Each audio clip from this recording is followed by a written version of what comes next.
수천 년 동안 함께 살아왔던 한 나라가 분단된 지 불과 70여 년 만에 어떻게 이렇게 극단적인 두 나라로 나아갈 수가 있었을까? 오늘날 한국은 왜 한국이 되었고 북한은 왜 북한이 되었느냐를 어떻게 과연 설명할 수 있을까? 그것을 놓고 학자들이 큰 논쟁을 벌이고 있죠. 북한은 적화를 할 수 있다고 생각했어요. 심지어는 6.25 남침도 한 거 아니에요. 그것을 막아낸 사람은 이승만 대통령 그리고 박정희 대통령이니까 북한 입장에서는 천추의 한이 이승만 박정희고요. And if it weren't for Dr. Wee's intellect, his vision, and his determination, his stubbornness, I don't think there would be a South Korea. 48년 8월 15일 이승만에 의해서 비로소 해양 문명으로 돌아선 나라입니다. 그 이후에 우리는 오늘날 반군 이래 가장 유복하게 지금 이 풍요를 누리고 있죠. 근데 이 속에서 이승만 대통령이 말씀하셨던 그 자유가 무엇인지 정말 지금까지 제대로 교육된 바 없고요.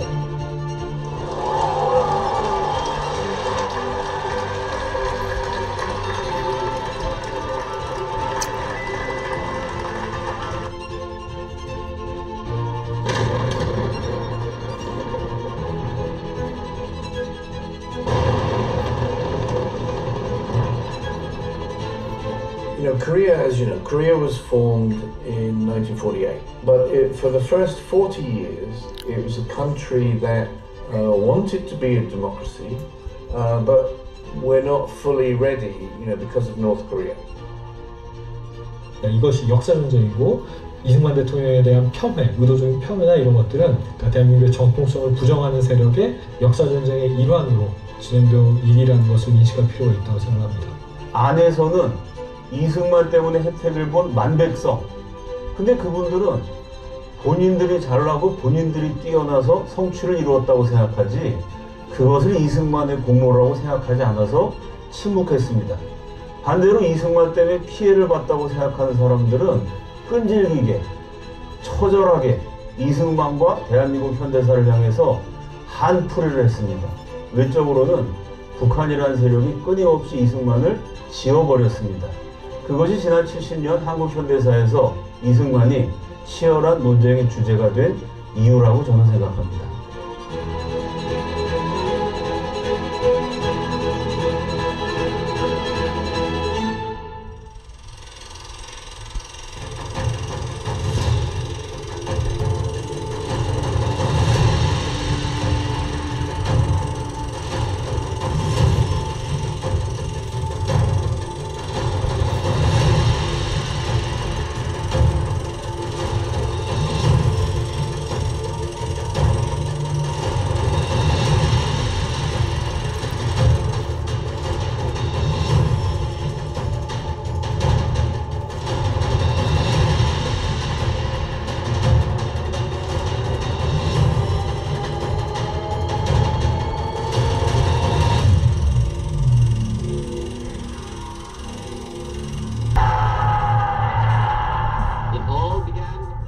(1960년 4월 19일) 그날부터 대한민국의 역사에서 이승만의 모든 기록들은 비난과 왜곡으로 바뀌기 시작했다.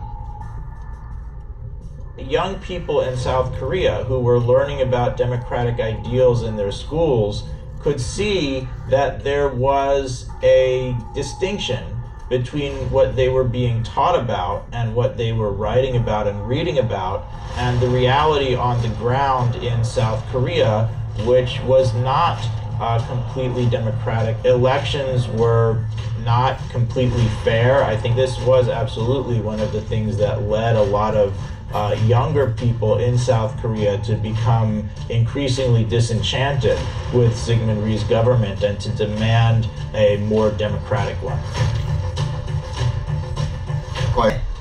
이승만 박사가 출마할 때에 자유당은 이기봉, 민주당은 장면.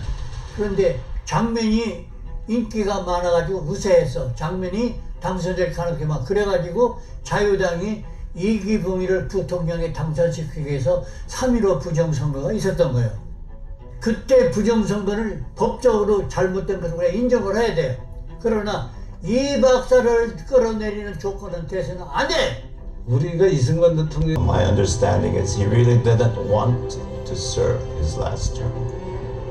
But for whatever political reasons, the people around him forced him to serve.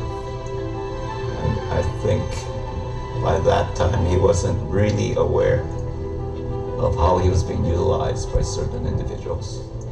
도대체 이승만은 왜 사선에 도전해야 했던 것일까? 당시 추진되고 있었던 한일 국교 정상화 사업에 해답의 열쇠가 간직되어 있다. 1950년대 이후 미소 냉전에 돌입한 미국은 일본을 중심으로 반공 안보 체제를 구축하려고 했다. 그런 상황 속에서 반일주의자 이승만은 걸림돌이 될 수밖에 없었다.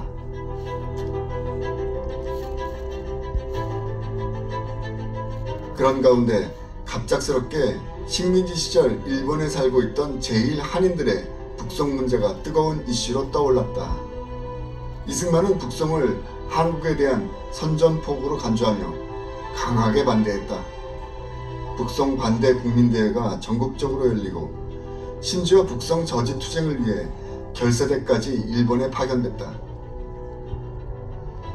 하지만 1959년 12월 14일 975명의 제1한인을 태운 첫 번째 북송선이 니이가타항을 출발해서 북으로 향했다.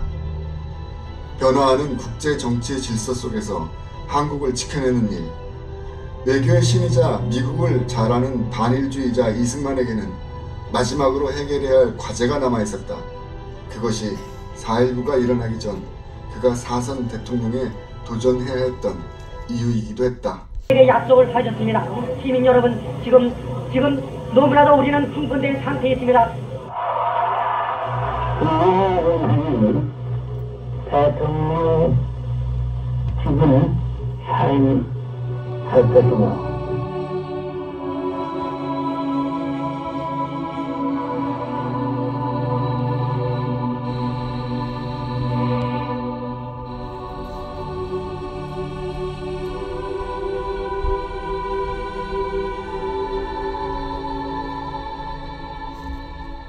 아버님이 이제 학생들 부상 4.19에 부상당한 학생들을 입문하러 이제 서울대학병원에서 입문하고 나오시면서 아버님 우시더래요. 내가 맞아야 할 총알을 우리 애들이 맞았다고,